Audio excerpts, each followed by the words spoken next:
up, Sal?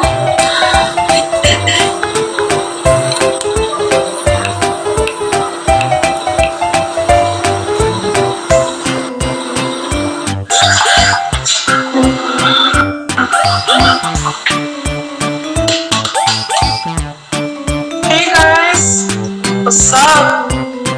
Danderson, Donald, how are you? Hope you guys are doing good today. Just waiting for my guest. My throat is hurting right now. It's Loogie season.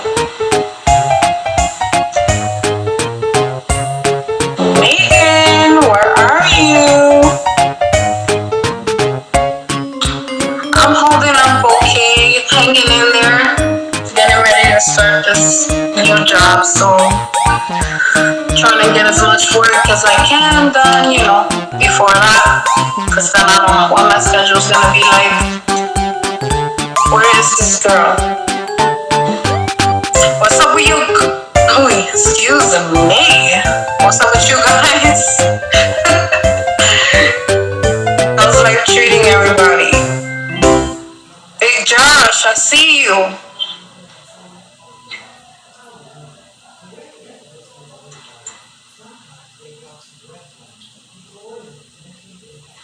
Sorry guys, waiting for my guests to connect. So what's up guys? Don't be quiet now. How are you?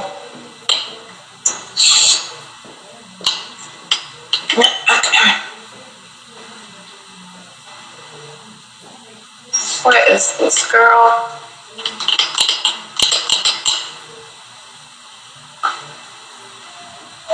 I'm sorry guys.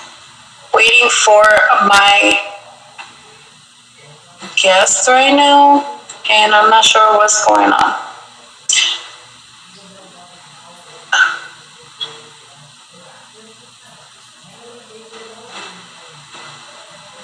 Well, until she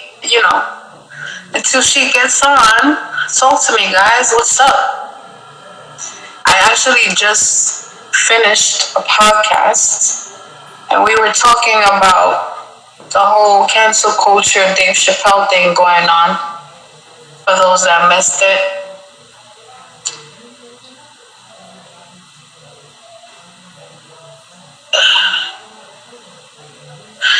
Anyway, this generation, there's so much craziness going on in the world right now, especially in New York. For those of you that don't know, I'm a New Yorker, and it's crazy in these streets right now, bro. No lie. A lot of crime going on daily, and a lot of it has to do with the pandemic and, people, not having jobs or making money, or just the people who want to be jerks because they're not vaccinated or don't want to wear a mask, and just a lot of nonsense, like senseless nonsense. Nobody really knows, nobody really knows the whole story or where this shit came from or what it is or how we really deal with it, or if the government's lying. The government's always lying about something. That's never gonna change. We will never know like the full story down to every little tidbit. That will never happen, because to the government, we the people don't need to know everything. So I'm sure there's a lot that they're covering up, and I'm sure that certain things have been falsified, but I don't support the people who want to get on social media and talk about what they think they know, or they're not even medical professional, or the ones that want to claim to be medical professional. You still don't know, and just want to keep spreading stupid to everybody. This is why we're having so many problems and debates about it, because these people, wanted to start with this conspiracy theory shit, and again, like I said, I know for a fact the government doesn't lie to us about a lot of things. But what I know for a fact is that people that I love and people that I love, those people, the people that they love, have been dying from this disease, this sickness, and that is real. How many people have? Those numbers may have well been falsified, but the fact remains that people are dying because of this sickness. That is enough for me to wear a mask and be safe. For me, because not everybody is as courteous or kind or thinks about the next person. But I really think, what can it hurt from just being safe, regardless? I remember when this whole thing started with coronavirus, and everybody was like, "Oh, what the hell? This is bullshit, la la la." And I was telling people, "I see you on, Megan. You ready, hon? I'm gonna send you an invite." So at the beginning, people were very much skeptical, didn't give a shit. They're like, whatever for that. I was safe. I said, fuck that. Even if they're falsifying this whole sickness, I'd rather be safe. And what wound up happening is that those same people who didn't want to listen ended up either sick, dead, or the people close to them dead. Because everybody wants to challenge everything. Right? Let's challenge everything. Because you haven't been taking shots and shit your whole life. The government could have been put some shit in you. Like, let's be real.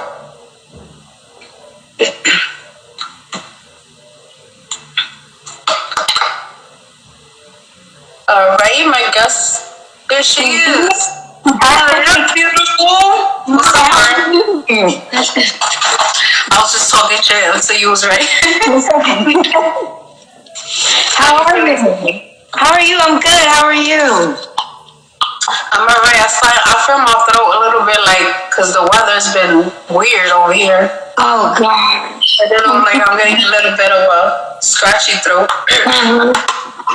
Well, you're drinking tea. Drop a cough drop in there. Yes. Yeah. I'm gonna actually to the store when we're done here. Yeah, and because you're talking, don't use acid because acid actually dries you out. So that's why because you're talking anything, don't use acid. Like a lot of people think to put lemon in it, but don't. Oh, really? Yo. I did not know that. I put lemon in my tea. If you're talking a lot, don't put lemon. Just put a cough drop. Okay. Gotcha. Thank you for that advice. No problem. What's up, guys? You already know it's your favorite Jedi BMF goddess. Today, I am honored to be co-hosted by the lovely Megan. Megan, she's a very profound member of the wrestling community over in Florida. Yes. And she does a couple of things in the business that I would like her to explain herself. Megan, thanks for being here and making time for us. No, thank you for asking me. Could you tell, everybody a little bit about you, where you grew up, and what you do in the business and stuff? Okay, well, born and raised Fort Lauderdale. That's in South Florida. I was raised by a single mom. My family is real tight. We are very supportive of each other. How I got into wrestling, it was an accident. It was a barbecue that we were having, and my uncle, who's my granddaddy's son, were born on the same day. And he was like, Megan, let's just watch something before we gotta go home. And I'm like, what are you talking about? And I see a bunch of people with just boards, and I'm like, what the heck am I watching? And then I hear a glass break, and then a bald-headed guy with shorts on talking trash. And I said, oh my God, this man sounds like my mom. I love him. And that's how I fell in the wrestling. Where were you? You were at a show? No, I was home. You were watching it on TV. Yeah, watching it on TV, and they're like, Megan, let's just, Dad is letting us watch like the first 5 minutes. So come in and watch it with us. Because at that age, the only sport I knew existed was boxing. That was it. So that's how I felt. That was a fan. Your dad used to watch. Your dad used to No, watch. my aunt and my uncle, they used to watch it and they stopped. And I just kept going. How old were you? Oh, God. I think I was 7. I was 7. I was a child. Yeah, I was You did it for a long time, like me. Yes. I love it. Yeah. Mm-hmm. Okay. So how did it progress from there? I just, once I like something or love something, I just want to learn so much about it. So, at that time, it was just Monday Night Raw and Live Wire. That was it. There was no Sunday Night Heat. So if you missed it, you missed it. That was it. It's the monthly pay-per-view, but that was it. Yeah, now So, we can. They repeat like 9 times a week now. It's hard being a fan. It's fun right now being a fan. It is. It really, at this point, yeah, it's fun because it's so many different organizations. It's crazy. But I started watching it and just wanted to learn more. And then I learned about, Stone Cold Steve Austin and Undertaker and Shawn Michaels and Triple H and all 3 faces of Mick Foley and then, Lita and Trish and Ivory, Jacqueline. And then it just started going and going and going and going. I started watching WCW a little bit later, after that. My first event actually was WCW Bash at the Beach. That was a birthday gift. My uncle gave that to me. It was in July. Right now they're called the BB&T Center. It's off of Sunrise, but that was my first ever event. I remember our picture. We was standing doing the 4 Horsemen, and I was army fatigued from head to toe because that's when No Limit was running with Rey Mysterio. So I was like, I would have loved to have a girlfriend like you when I was younger because I'll tell you, I knew no girls who were into it, like at that time. Now you have a lot more, but I appreciate that. No, but you do have people who have that mentality, like, Exactly. It's like, don't understand what you're saying. It's the saying in this business. I can teach you what you need to know, but I'm not going to teach you what I know. I'm an artist, and I get people who hit me up and ask me how I did this or that, and I tell them, and they're so thankful. They're like, other people want to tell me their tips, and that's so stupid. Yeah, it's a blessing. Yeah, it's gonna be the same. Everybody has their own thing. If you inspire someone else, that should be the greatest reward. Oh yeah. Plus, not everybody can't stay at the top too long. So depending on how you treat people going up will depend on how people will treat you going down. Right. And if you were very mean and nasty, they will have no problem moving their hand or turning like they did not know. So that's what I'm saying. It's okay to help somebody. It really is. It's fine. And if the person is doing it in ill intentions, trust me, they'll get their karma. They'll get their karma because you were doing it from a genuine place. Right. Do you deal with any type of, negative, anything? In the field that you were? The only thing I wouldn't say negative, I would say hard, is dating. I am single, and when you're in this industry, I'm so desensitized. It's ridiculous. Like I have actually changed clothes in front of a wrestler. That's how desensitized I am. Like I'm so desensitized to this. And when you first meet somebody, they don't realize how deep you are in it until they get to know you. And for both parties, you would have to have a partner that's secure. You have to have a partner that trusts you and know that, this is just her job. She goes home, she's with me. That's the only difficult thing. Also can be difficult.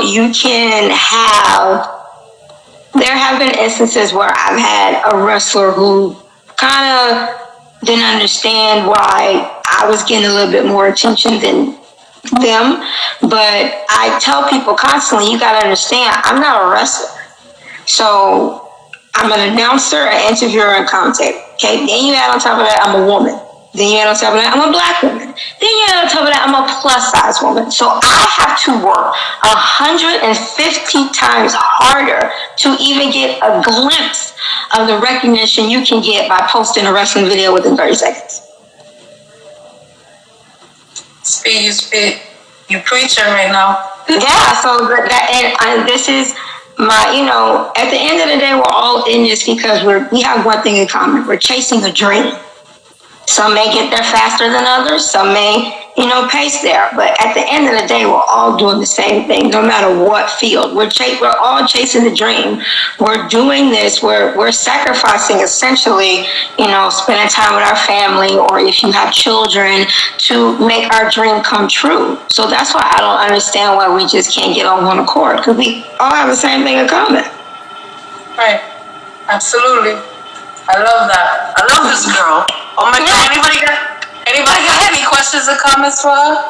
Oh, thank you. My name is Megan. She's awesome. Thank you. So, let me ask you a question that I asked all my indie wrestlers. Sure. If you were ever to get the call from a mainstream company to work at, to do either or, who would you want that to be? Who would I bring along with me? Who would you want that to be? Oh, Jesus. What's your dream? I do. I'm not gonna lie. I would love to do WWE. I would, but I would not have a problem doing AEW or Ring of Honor or MLW. I have no problem doing that. Look, you gotta start somewhere. So you build up your file. Just look at this like, okay, you know what? I'm not where I want to be right now, but I am going to capitalize on where I'm at right now. So that way, when Buzz is around, hey, her contract is up in like 4 months, I can start getting that phone call and it can slowly start coming in. So that's what you have to do. You just have to be blessed and be happy with any opportunity of where you're at. Like right now, the only you have one championship wrestling, you have Bellator, MMA, and you have UFC. Those are the 3. But one championship wrestling, they're based out of Tokyo, which is fine. Which is fine. Like I said, I'll be blessed to go anywhere. I will be very thankful. Oh, yes. So I love to. Yeah. I love how they watch it. How they don't yell, they clap. It's because you know. Their fans are really smarter. Let's just be honest. They clap, and I'm like, you know what? I couldn't even watch a match like that. I just start clapping. Like I couldn't do that. I would try to be composed like maybe the first 2-3 minutes. Then after that, screw it. I'm sorry. Screw it. I'm done. I'm just gonna watch it the way I want to watch it. Yeah. Yeah. These days, WWE, they have a lot of controversy for sucking most of the time. Yeah. I genuinely still watch it because I'm just an old fan. But if I was a fan today, I probably would. These new age fans, they see things. Yeah. But you gotta experience the real wrestling that we have. But also too, Triple H has said this too. There are fans who are now more interested in what's going on behind the scenes than in front. I'm still old school. I don't care if y'all hate each other. When y'all come through that curtain, make magic happen, and go back and keep pushing. I don't care. That's how old school. That's why, I don't watch none of those stupid reality shows. I'm irate that Cody Rhodes has one now. The Total Divas, all of that stuff. I did not watch Total Divas. See, I didn't need to know about them, and I feel like it's ruined. How you see them. And, He's an example. He's not in WWE anymore, but Braun Strowman. He's this big burly guy. He's supposed to be a monster and all this shit. And you see him on, behind the scenes, and he's like this big teddy bear. And I can't see the same, bro. You know what I mean? Yeah, you're like, I want my monster to be that. A monster. Yeah, but kayfabe's out the window now. I think that's why I probably respect MJF so dang much. Because it's like, some people do. It's rare. I never forget when they were going back to the audience and then they announced the date. He gonna put out a tweet, the South. Perfect. I really do think the only time he's himself is probably when he brushes his teeth. And then when that's it, okay, I gotta go. But he's that good. He's that good. We're like trying to, come on, we're just now seeing The Undertaker doing hot sauce commercial. Just now. How long has it been? It took I think the whole big special that they did with him is retarded. You didn't think? Why are you doing this to this man? And you only said yes because it's Vince. Let this man be already, man. This Netflix special, I seen it. I'm like, this couldn't be any more corny. Yeah, and The Undertaker was far from that. Like he was just somebody like you just pause. Like he was one of the few wrestlers that when he was walking, you would stop because you just had to look. Now it's already imposing that he's like 6'10" and he's like 300 pounds, but it's just the fact of how he carried himself, how he walked to the ring. But he was also very smart because look how he changed his character and he was able to adapt. He knew he couldn't come back as the Undertaker, so that's when Arthur Taker came. He had to adapt, that's why I respect Chris Jericho so much. He was not afraid to leave. He was very aware to be like, okay, you know what? This Jericho isn't working. I gotta do something. But I'm gonna leave memorable. So when I come back, it's gonna be, come on now. Interrupting the Raw. And then losing a match and getting carried out. And then coming back facing Orton. And then becoming the Chris Jericho that wore suits and started talking slow. He changed constantly. So when I saw that he was going to fight Kenny Omega, I was like, oh. It was like I didn't expect that, and it was a great match, especially when he goes to the Jericho with the paint down, and I loved it. I loved it. Like I'm not gonna lie, I was shocked when he fought Nick Gage. I was shocked. Yeah. I was like, whoa. I wasn't expecting it. They did Japan too. Yeah, the special, Dark Side of the Ring special when they did FMW, that was, wow. That was crazy. Especially I always wanted to know about the ring being on fire for so long and how did they get out. They said it was like, Sabu's uncle, he got like 65% of his body was burnt. I didn't even know Sabu had vocal cords. Like, this is the first time I ever heard him speak. I was like, this man got vocal cords? I didn't even know he could sing. No, I'm so serious. I was like, no, my eyes are deceiving me. And he started talking. I said, what? How much did they pay him? Because, come on, we all know Sabu, he didn't talk. He was mute. When he was with Rob Van Dam and, Bill Alfonso, they did the talking. But he was mute. He didn't talk. I didn't even know. I was shocked. I was like, this Dark Side of the Ring is like, they have, and the thing is like, that show's gonna keep going because there's so many things that has happened that you really want to know the question to. Like, why? Or you may think you may know the answer and it's something totally different. And it just sucks because it's all, feeding into this cancel culture crap. Yeah. But people think Dave Chappelle in the podcast before this one. Yeah.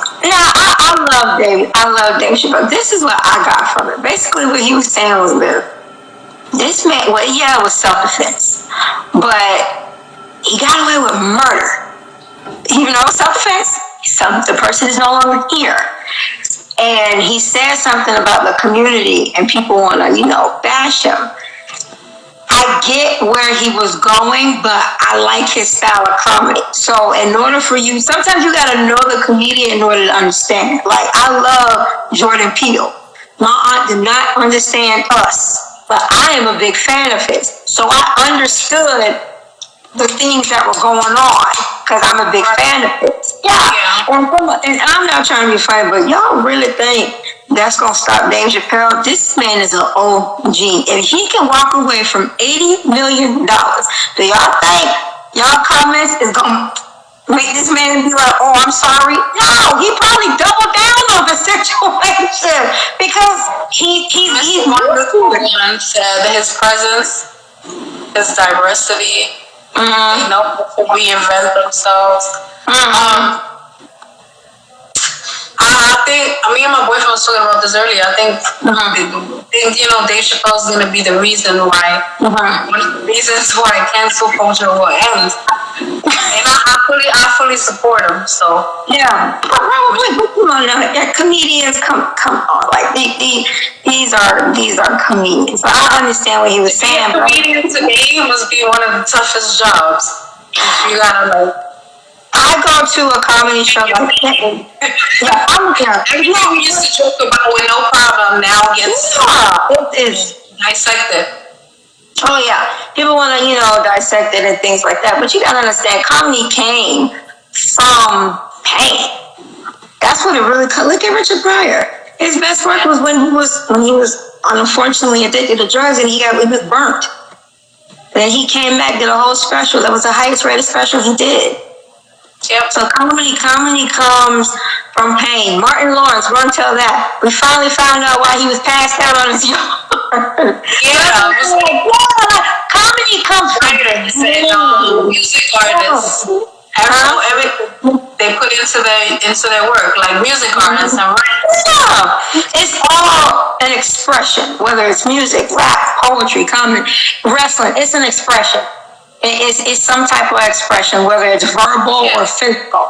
Some type of expression. And to lightheartedly make fun of the shit that we go through every day. Yeah, because some of the stuff is dark. You can't even do that.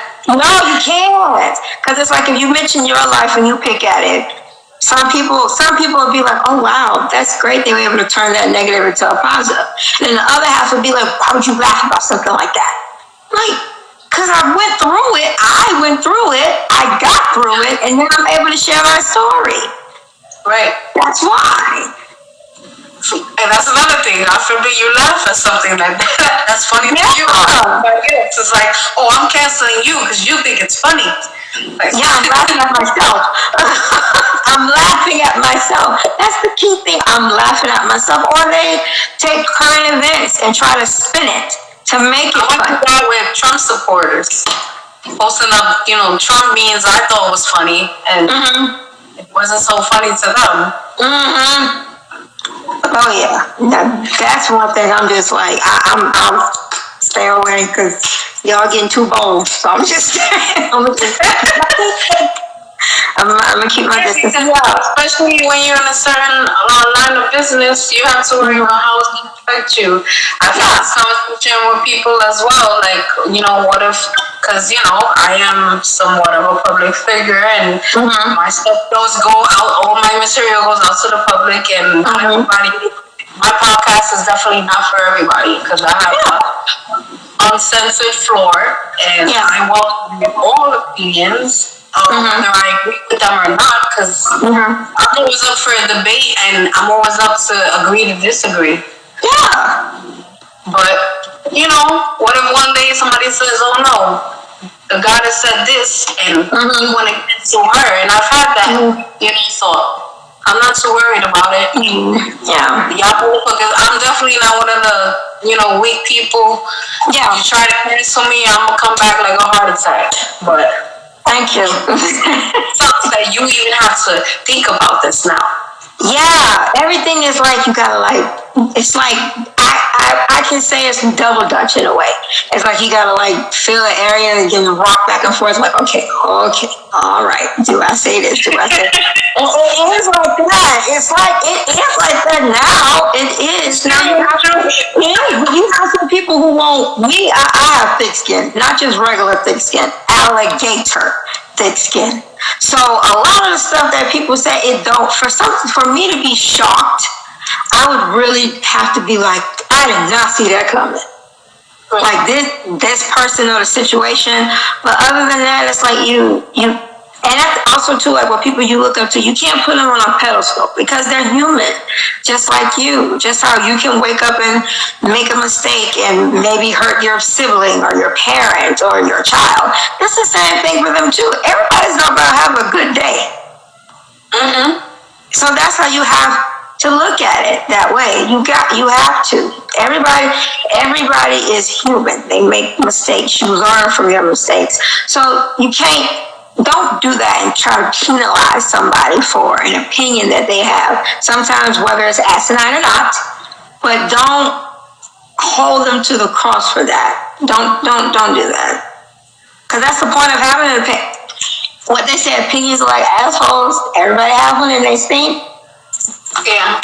So just let that person, as long as the person don't put your life in jeopardy or mess with your sanity, just let them go.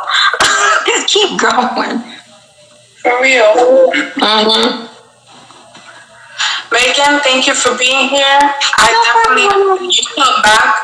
Maybe we could do a review of a pay-per-view or something. I would love that. I would. I'm happy I have another wrestling female. So, I'm glad too. I was the only one in my family. They only come to my shows. That's it. They don't watch it. Like, when's your show? Okay, we'll come. And then that's it. And it's like, it is deep. Like the last show I was at, I thought it was just my mom and my aunt. And then, my uncle met my cousin Dwayne and cousin Mary and Elaine. They all came. It was nice. Like whenever I have something, they always come to support. They just like, oh my God, I can't believe it. My mom actually, she works for the school board, and my old social studies teacher is now a principal. And every time he sees her, he says, how's Megan? How's Megan? And she said, let me show you how Megan is doing. And then she showed him all the videos. He said, what? No way. And he said, what? When is the next one I gotta go? So my 7th grade social studies teacher is gonna be at the next That's awesome. I love that man. When I tell you, he was so nice and so fun. He was hilarious. I absolutely loved him. He was great. Yeah. There's certain teachers who go beyond. Yeah. You keep going up. You too. No problem. You too. Thanks for joining us today. You already know. Please subscribe to BMF Goddess on YouTube. Follow Megan so you can see her adventures. And thanks for being here. Have a good night, guys. May the force be with y'all. Bye.